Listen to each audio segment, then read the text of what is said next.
Well, hello again. Today we're going to do something a little different.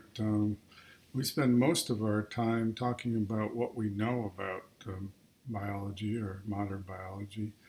Today, well, I want to talk a little bit about how we get that information. And uh, my intention here is not to make every one of you a laboratory biologist, but just to have an appreciation of where all this information comes from, and also as practitioners, quite often people that come to you uh, for dental treatment assume that you're an expert on anything to do with biology and medicine. So they will ask you questions, maybe about something they've seen in the news or something else, in the hope that you'll give them some kind of an answer. So I think it's good to know a little bit about the technology that's available these days, and to have a little bit of idea about it. And I hope this will be a start towards that you can then fill in around it a little bit.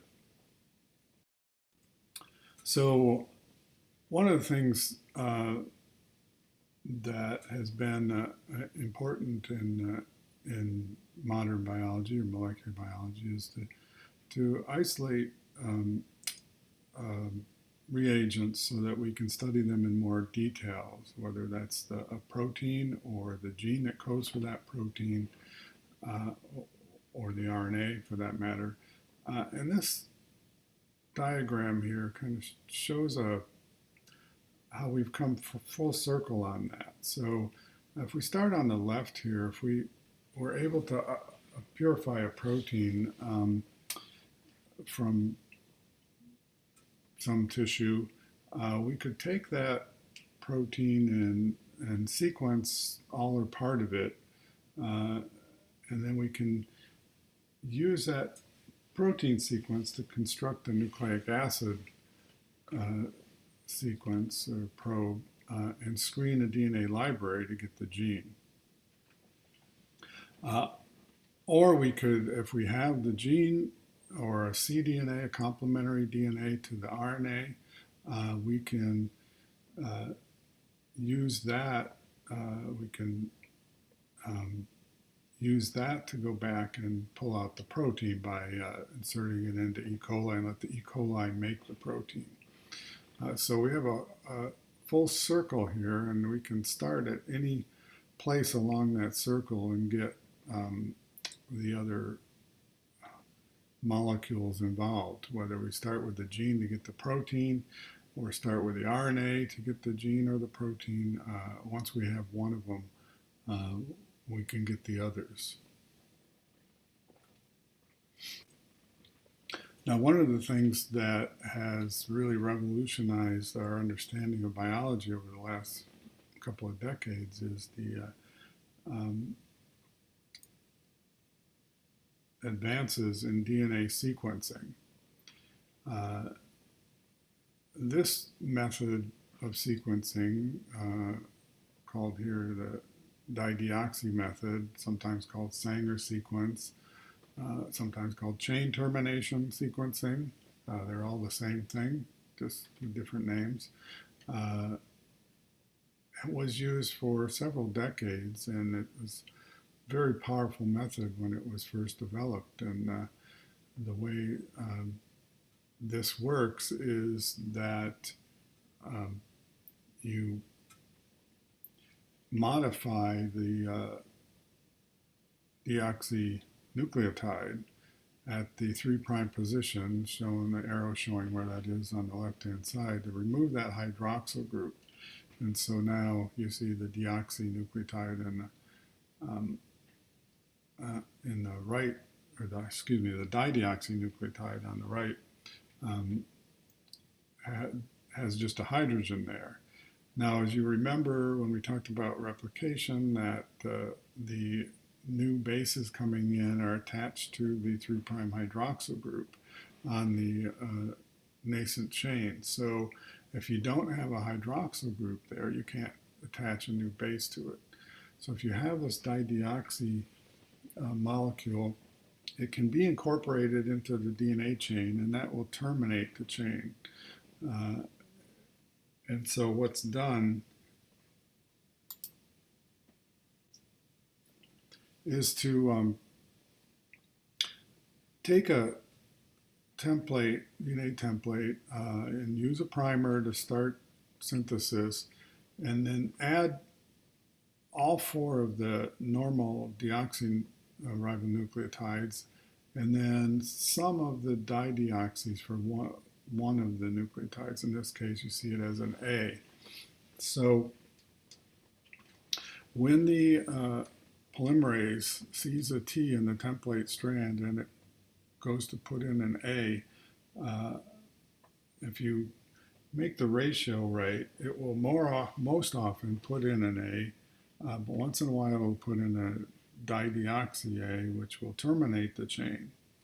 So then what you're left with after you run this reaction is a series of fragments, DNA fragments that all end where an A was inserted into the chain, or placed at the end of the chain. So this is shown with a little more detail here. Again, we're adding one dideoxy nucleotide and plus the 4 deoxynucleotides, so that we get termination.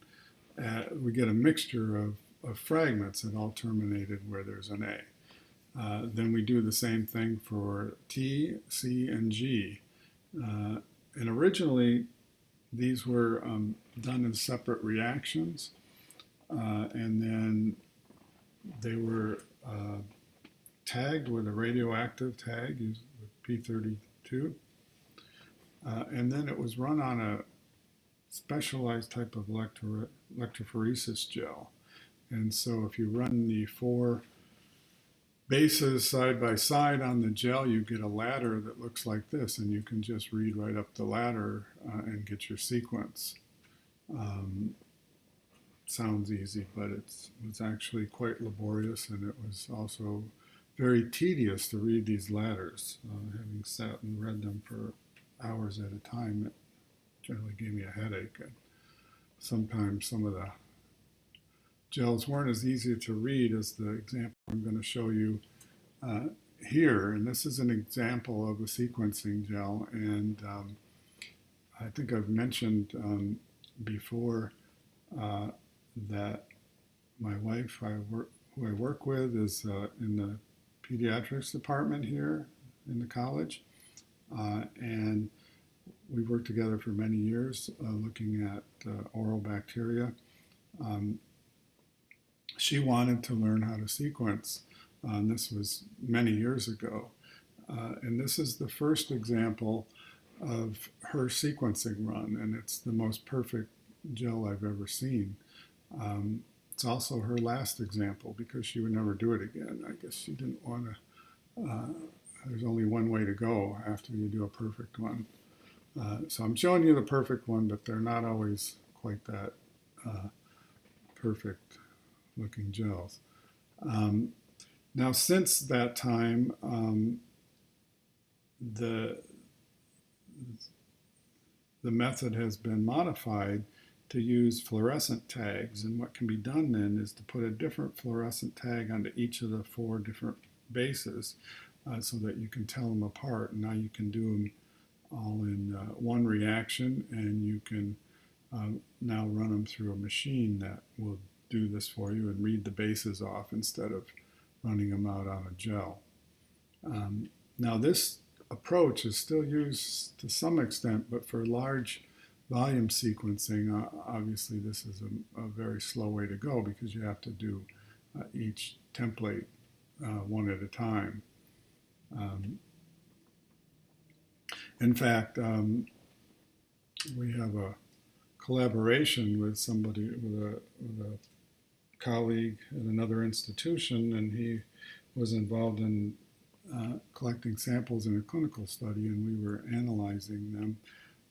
And he thought we were sequencing, and we were identifying bacteria by their sequence. And we would show him 30 million sequences at a time, and he thought we were doing them one at a time, which, obviously would take quite a while using this method. And that's why there are some new methods now that can do much more sequencing in a much shorter period of time. And this next table shows you some of those. Let's start with the one on the right. Roche's 454, sometimes called pyrosequencing, which is no longer available, but was the standard for high volume sequencing for several years, and could sequence a million bases or so at a time instead of a few hundred. The nice thing about the 454 was it could do fairly long reads. This is 500 bases, but towards the end of their run, they were getting closer to 1,000 bases. But these new techniques put out by Illumina have surpassed this because they can do many more sequences at a time. And they have two platforms, the HiSeq and the MiSeq. The MiSeq is more of a low volume, but it does do longer reads. And you can get, more than 15 million sequences now at a time. Whereas the HiSeq generally does shorter reads, but you can get, and again, 200 million. Now you can do several times that. So this is an example of how these new types of sequencing work. So you can take genomic DNA or RNA. Of course, RNA, you have to convert it into the complementary DNA using reverse transcriptase. And then you add adapters on the ends of these molecules that facilitate the sequencing. We'll see what that does in a second. Once that's done, then you can amplify up these sequences using PCR. I'm not really going to talk much about PCR today because I think everybody understands that polymerase chain reaction is a way of amplifying up sequences by by melting out strands of DNA and using each strand as a template to synthesize new strands, and doing several rounds of that, so you get exponential increases in the amount of DNA. Now you can do that as randomly and amplify up everything, or you can target specific regions of your DNA using targeted primers to initiate the DNA synthesis. Okay, so once we have our amplified products, then with the Roche system, the 454 or pyrosequencing, what was done was to attach one DNA molecule to a bead. So you mix it with these beads that in a ratio that's going to just put one molecule on each, well, one molecule per bead. Of course, some beads aren't going to have any if you don't want to get multiple sequences on the same bead. Then you can amplify the sequence on the bead so that each bead contains several identical sequences.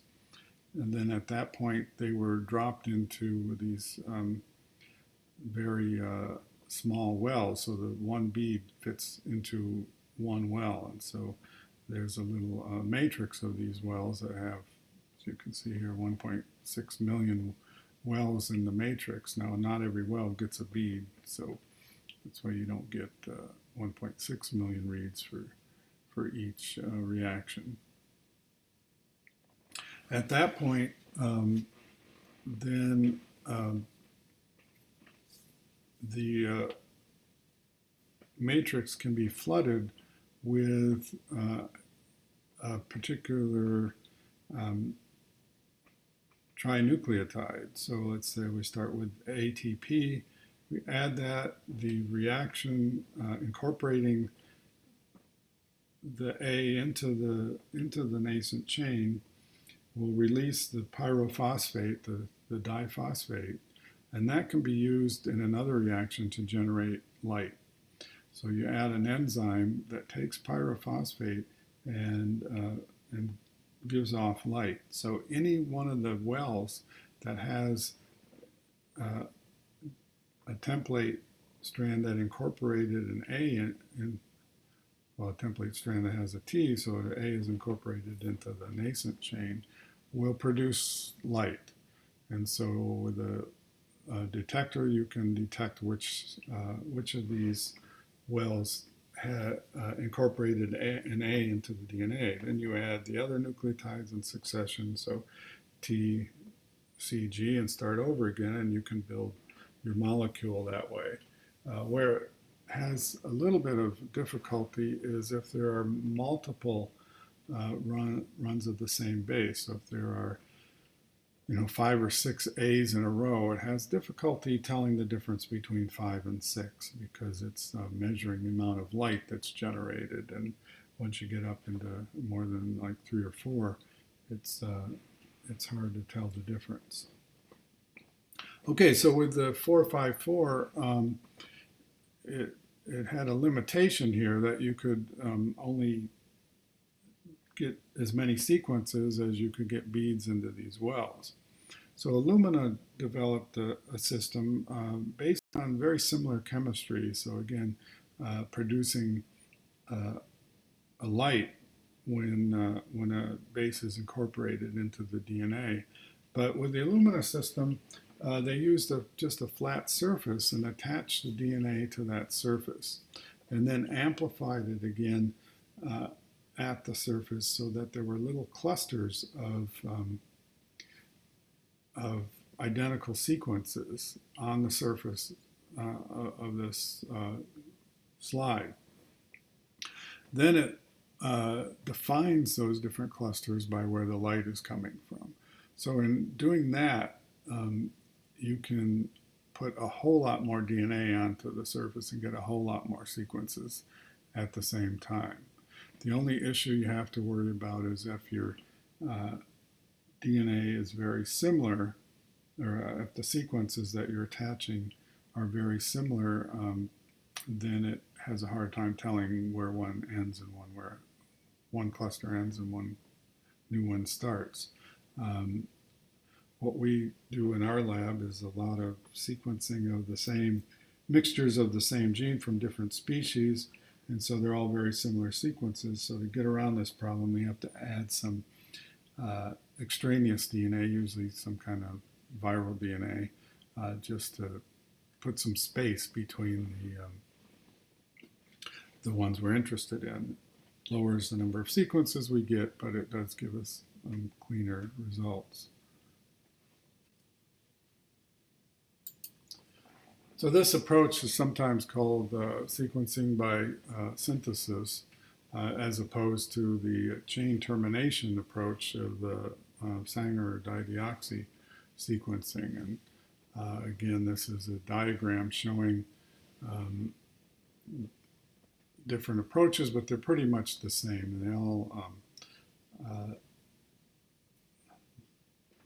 looking at light emitted, at least the pyrosequencing and the Illumina, looking at the light that's emitted from the incorporation of a base into the DNA, and then using that pyrophosphate that's given off in order to generate the light.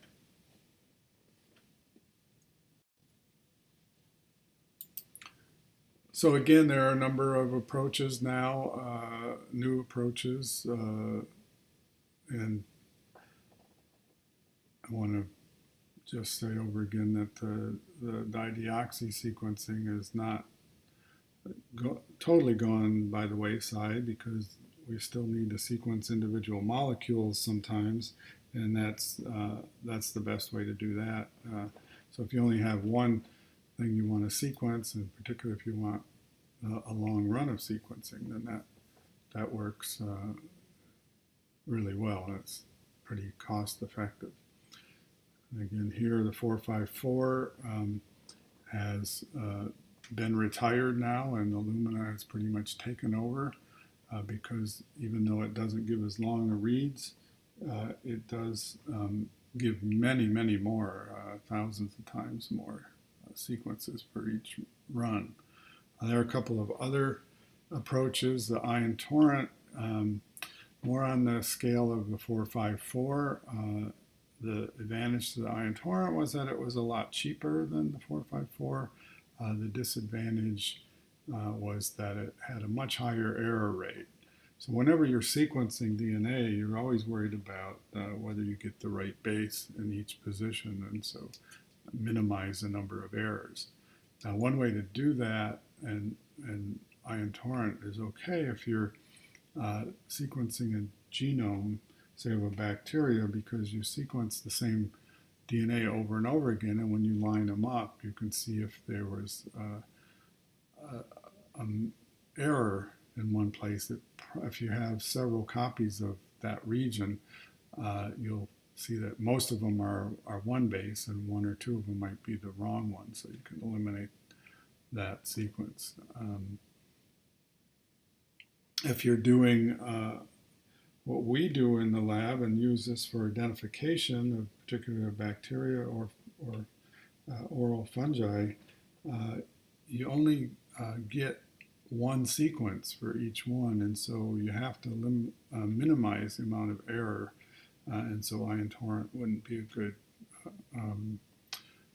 platform for that kind of analysis. Now the PacBio approach is really becoming more and more popular, and the advantage to PacBio is that it can do extremely long runs, hundreds of thousands of bases potentially at a time on one template. I think the limitation here is how big we can make a template. We've used PacBio for identification, even though again the error rate's a little high. But what's done is to circularize each DNA fragment and then let the DNA polymerase go round and round the circle and make several copies of each DNA molecule. And so if there are errors, which there are, they will be we'll be able to identify them. And of course that assumes that the misincorporation is random, so that it doesn't make the same error every time it goes past the same place on the template. And to a very large extent that's true, although there might be some bias. There's not enough to cause concern. Okay, that's a quick run through of modern sequencing methods. Again, just to give you an example, when I was in graduate school, I heard we had a person come to give a seminar for a job interview who had his project as a postdoc was to sequence a globin gene, which was 1,500 bases long. And he had spent 3 years doing that.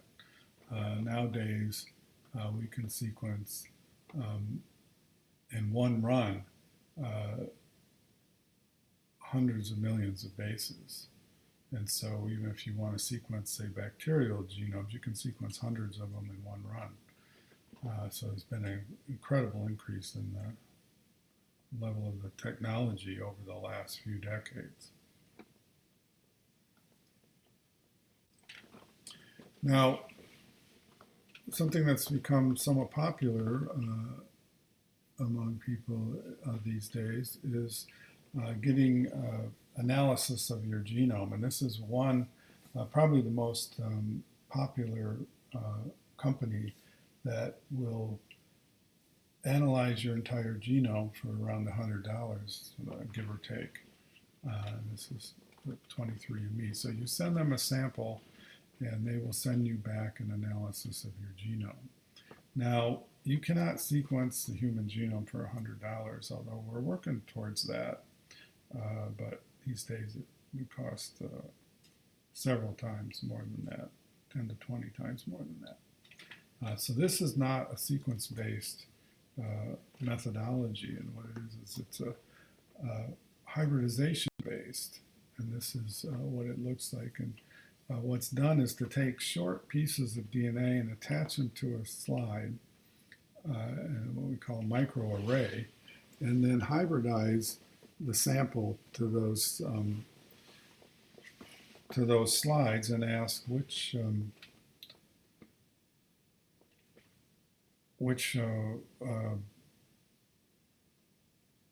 fragments or oligonucleotides hybridize to the sample, and to generate a picture of the genome based on that. There is some redundancy built in this as well, so that because a lot of times we're asking with a short oligonucleotide, if it matches perfectly, it will hybridize. If there's one mismatch out of 20 or so bases, it won't hybridize. So that's a pretty narrow difference to differentiate by this type of methodology. But what's done is to use overlapping oligos that build in a little bit of redundancy and give better answers. One of the things that can be done with this type of analysis is to ask where the derivation of the whole genome is from, and this is an example showing the entire karyotype of one person and what fraction of that genome was derived from different parts of the world. And you can see in this case about half of the chromosome was European, mostly Southern European. A good fraction of it was from either East Asia or Native American, and then small fractions from other parts of the world.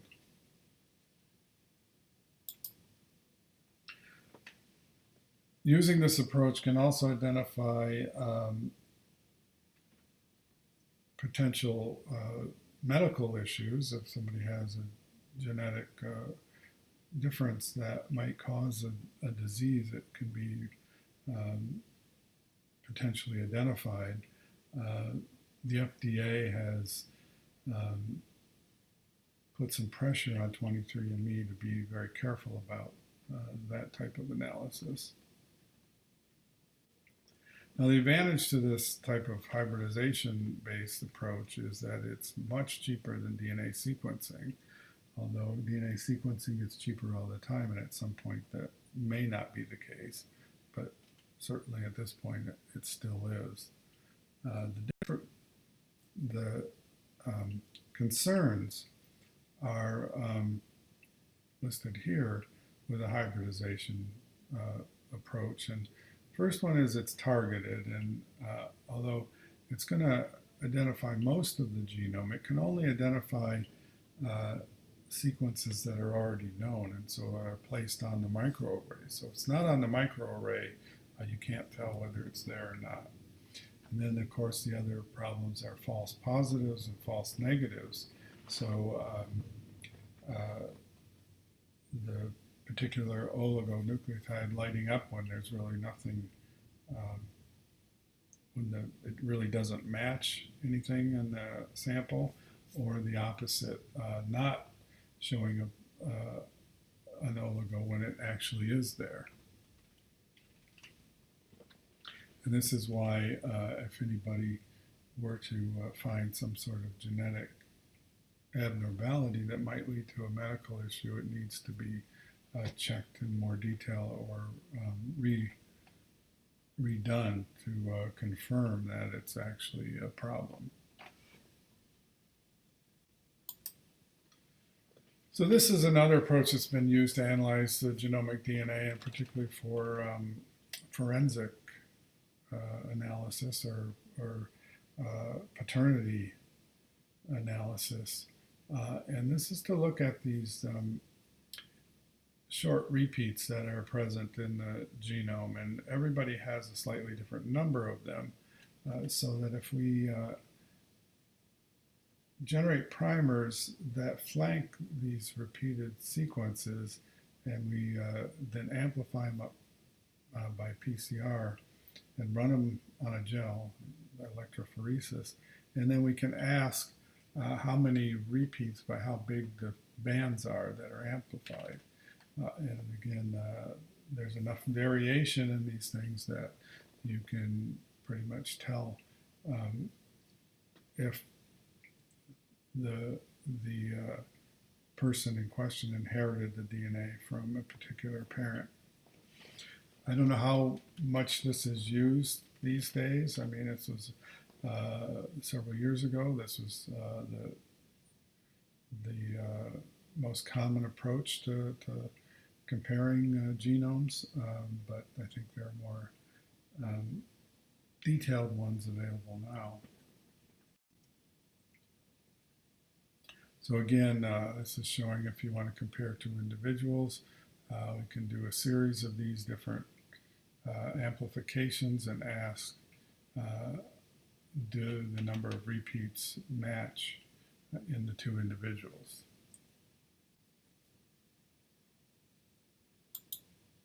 And this is, again, if you have several individuals, then when you run these on a gel, you can look to see if they match up. Another technique that's been used quite commonly, and this is a technique to identify regions on the DNA that may be involved in regulating gene expression or some other process like replication, by looking to see where proteins bind to the DNA. And this is called DNA footprinting. And what's done here is to take DNA and add an extract from protein extract from nuclei from your source. And so if the proteins sit on the DNA, they will protect it from degradation. Then if we can label the DNA at one end with a radioactive label, and then cut the DNA randomly, and there's a couple different ways to do this. So again, we get a series of fragments that are where the DNA has been cut at different locations along the original piece. Now, where there's a protein sitting on the DNA, it'll protect the DNA from degradation, and so we won't get any cuts in that area, so we won't get any fragments that correspond to the end of that being within the region covered by the protein. So this is an example here, and on the top we see the DNA by itself, and it's been cut into all these different size fragments. At the bottom we see that there's a gap in here where we don't see any fragments of that size, and so this defines a region where a protein has protected the DNA from degradation. Now, this can be used to identify sequences on the DNA that bind to these proteins. It also can be used as an assay to identify the protein. So DNA binding proteins could be purified using this as an assay to follow them through the purification process. And I want to just mention restriction enzymes, and again, I think these are pretty common. Most people have heard of these, so I don't want to spend a lot of time on it, but these are enzymes, endonucleases. Remember, endonucleases are DNases that cut in the middle of DNA, as opposed to exonucleases that chew on the ends.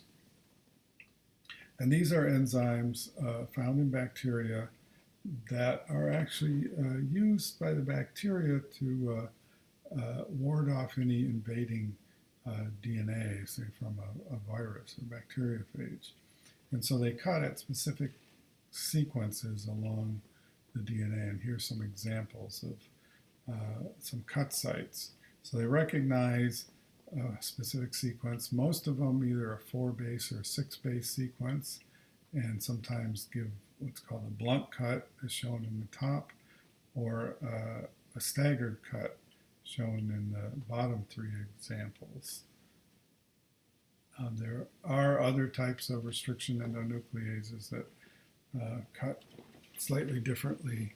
But again, the idea here is that if the bacteria identifies a piece of foreign DNA, it can cut that DNA into fragments and destroy it. Now, once again, it needs to be able to tell the foreign DNA from the host DNA, and it uses the same approach we've seen before in replication, and that's by methylating the host DNA. So, so if the DNA is methylated, it will not be cut. Now, in any given cell, there's the nuclease and the methylase. So the hope here is that the nuclease cuts the foreign DNA before it gets methylated, and that would then protect it from nuclease digestion. Now, these enzymes have been exploited for many decades now in order to generate recombination, because we can cut DNA at different sites using these different enzymes and splice in different fragments of DNA into the cut site. I think, yes, that's shown here. So cut site leaving a TTAA overhang, and then if we have a piece of DNA we want to insert into that, we can cut it again, making that same overhang, and it will be placed into the open cut, and then using DNA ligase we can hook them together. Now we can also locate the genes on specific chromosomes, and again using a hybridization approach with either radioactive or fluorescent probes. When I started doing molecular biology several years ago, almost every experiment involved using radioactive elements, mostly P32 or tritium. Nowadays, most of experiments are done using fluorescent probes, which really has been a really nice advance for many reasons, not only making some things a little more powerful, but just getting rid of the regulatory issues in dealing with radioactive compounds. So it was a good day in our lab many years ago when we gave up our radiation license.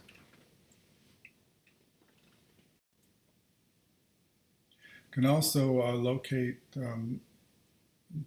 cells that are expressing a particular gene using the same approach, using a hybridization approach to a tissue section and asking what cells are expressing the gene and what cells aren't.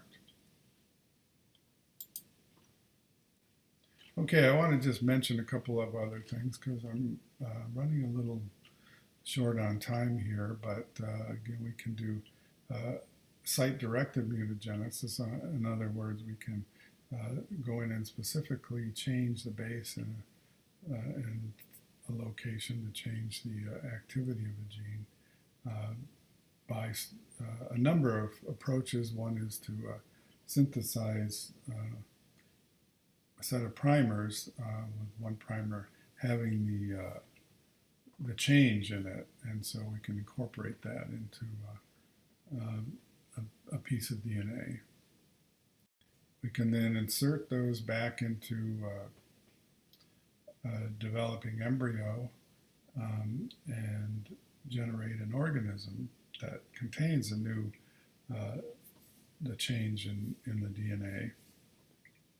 And if we're lucky, we can get it into the germline so that then we can carry that change through subsequent generations so that it can be studied. Now, I want to talk about one other method, and this is becoming a more and more powerful method all the time. In fact, just last week, 2 women were awarded a Nobel Prize for their work on exploiting this in order to modify DNA in complex genomes. And this is the CRISPR-Cas9 system. CRISPR stands for Clustered Regulatory Interspace Short Palindromic Repeats. That's a mouthful, and I think most people that are familiar with CRISPR wouldn't even tell you what it stands for because everybody just calls it CRISPR. But what was found several years ago in many, or if not all, bacterial genomes was a series of these palindromic repeats that have different sequences interspersed between them. And that's what's shown here with the repeats, the black diamonds and the different colored squares in different sequences. And those were identified pretty early on after bacterial genomes were starting to be sequenced, but it wasn't clear what their function was. But it turns out what they're doing is if foreign DNA gets into the cell, basically viral DNA or phage DNA, a piece of it can be put in between 2 of these palindromic repeats. And so it's saved there, and it's actually a mechanism for identifying the virus if it tries to invade the cell again. And so this then can be transcribed into an RNA, and that RNA then can invade the viral genome, and then the Cas9, the protein that comes in and facilitates cleavage of the viral genome in a sequence-specific manner. That now has been exploited, so we can take that palindromic repeat, we can attach any sequence we want to it, and then put it into cells, add the Cas9 enzyme, and cleave the genomic DNA at any particular place that we desire. And that will facilitate insertion of new DNA into that location. So this has been an incredible leap forward in our ability to study different modifications of the genome and potentially to correct certain defects. Okay, I'm going to stop there then, and our next presentations will be Dr. Bell talking about the regulation of gene expression.